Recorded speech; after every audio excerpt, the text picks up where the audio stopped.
আমি ছবি আঁকতে পারি, তো আমি ছবি এঁকে মানুষের কাছে জিনিসটা পৌঁছে দেওয়ার চেষ্টা করছিলাম। কারণ যেসব জায়গায় বন্যা এগুলো হচ্ছে, সেখানে যারা কৃষক তাদের যে ধান ক্ষেত যেখানে তারা চাষ করে, সেসব জায়গা কিন্তু পানিতে তলিয়ে যাচ্ছে। তারপর যে গৃহপালিত গরুগুলো ছিল, সেগুলো কিন্তু আমরা অনেক সোশ্যাল মিডিয়াতে ছবিতে দেখছি যে সেগুলো ভেসে যাচ্ছে, আর আরও অনেক সমস্যা হচ্ছে।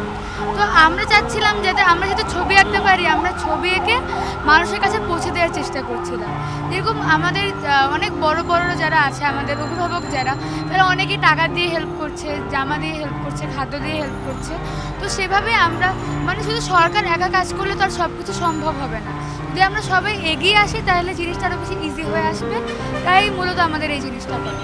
মূলত আমাদের এই গ্রাফিটির মাধ্যমে এবং আমাদের যে কার্যকলাপ চলছে, এই সকল কিছুর মাধ্যমে আমরা একটাই মেসেজ সবার কাছে কনভে করতে চাই। সেটা হলো যে আমাদের যে সমস্যাটি হচ্ছে এবং যেসব সমস্যাগুলি আমরা ফেস করছি, এই সকল সমস্যা কিন্তু শুধু এক বা দুই স্তরের মানুষ কিন্তু সমাধান করতে পারবেন না।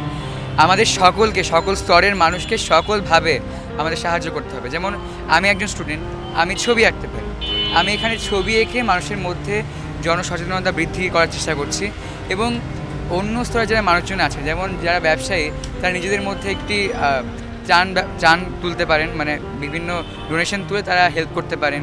এবং অন্যান্য যারা সোশ্যাল ফিগারে আছেন, তারাও মানুষকে উদ্বুদ্ধ করতে পারেন বিভিন্নভাবে। এবং এই যে সমস্যাটি চলছে, এটি কিন্তু আমাদের শুধু ত্রাণ বা এইসব অ্যাওয়ারনেস দিয়েই হবে না, আমাদের সকলকে কিন্তু তাদেরকে রেস্কিউ করতে হবে। তো এই বিষয়গুলির জন্যই আমরা আসলে এগুলো করছি। আমাদের এই গভর্নমেন্ট চলে গেল, তারপর আমরা মনে করলাম যে এটা ভালো টাইম আসবে, বাট রিসেন্ট এখন আবার বন্যা স্টার্ট হয়ে গেল। সো এটা আসলে দেশের জন্য খারাপ।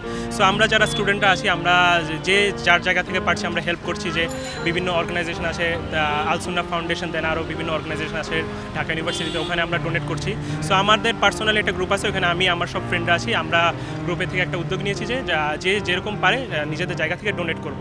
সো আর আমাদের আমাদের যে সিটিজেন আছে, সিনিয়র সিটিজেন, আমি তাদের বলবো যে তারাও ডোনেট করুক। আর যারা আশেপাশের এলাকায় আছে, সো তারা যেন তাদেরকে ত্রাণ দেয়। রিসেন্টলি আমি একটা নিউজ দেখলাম যে ফেনীতে যেটা হলো, যে ফেনীতে নাকি এখন ত্রাণ দিতে না করেছে, কারণ ওখানে মানুষ অনেক আটকা পড়ে আছে। এখন সেখানে হচ্ছে ত্রাণ না দিয়ে, সেখানে হচ্ছে আমি যেটা মনে করি যে মানুষজন আটকে পড়েছে বিভিন্ন বোট টোট দিয়ে তাদেরকে রেস্কিউ করার জন্য। সো এটা খুবই ইম্পর্টেন্ট যে এখন আর ত্রাণ ফেনীতে না দিয়ে এখন ওখানে হচ্ছে রেস্কিউর একটা মিশন চালানো উচিত। আর আমরা স্টুডেন্ট যারা আছে, আমরা আমাদের পক্ষ থেকে আমরা হচ্ছে নিজেদের মতো ডোনেট করছি। আর আমার কিছু ফ্রেন্ড আছে যারা অলরেডি ফেনীতে গিয়েছে, তারপর হচ্ছে নোয়াখালীতে গিয়েছে হেল্প করার জন্য ত্রাণ নিয়ে। সো আমরা আমাদের জায়গা থেকে হেল্প করার ট্রাই করতেছি। আর আমাদের যে সিনিয়র সিটিজেন আছে, আমরা তাদের জানাবো যে আপনারাও আমাদের সাথে হেল্প করুন, কারণ আপনারা আমাদের থেকে সিনিয়র, আপনারা চাইলে আমাদের থেকে বেশি হেল্প করতে পারবেন। আর বিভিন্ন মিডিয়া যারা আছে, তারা হচ্ছে এদের নিয়ে যতটুকু পারুন আপনারা নিউজ করুন। আর আপনারা হচ্ছে বিভিন্ন অর্গানাইজেশনের সাথে যোগাযোগ করে তাদের একটু হেল্প করার ট্রাই করুন। Thank you. যেহেতু কয়দিন আগেই সরকারের পতন হলো, তা আমার মনে হয় দেশবাসীকে আপাতত ঐক্যবদ্ধভাবে যারা বন্যার্থ তাদের সাহায্যের পাশে ছুটে যেতে হবে আর কি। কারণ এখন সরকারটা ওইভাবে নাই, আর আমরা যেভাবে পারি সেভাবে আমরা চাইলে সাহায্য করে মানে একটা সমাধানে যেতে পারি।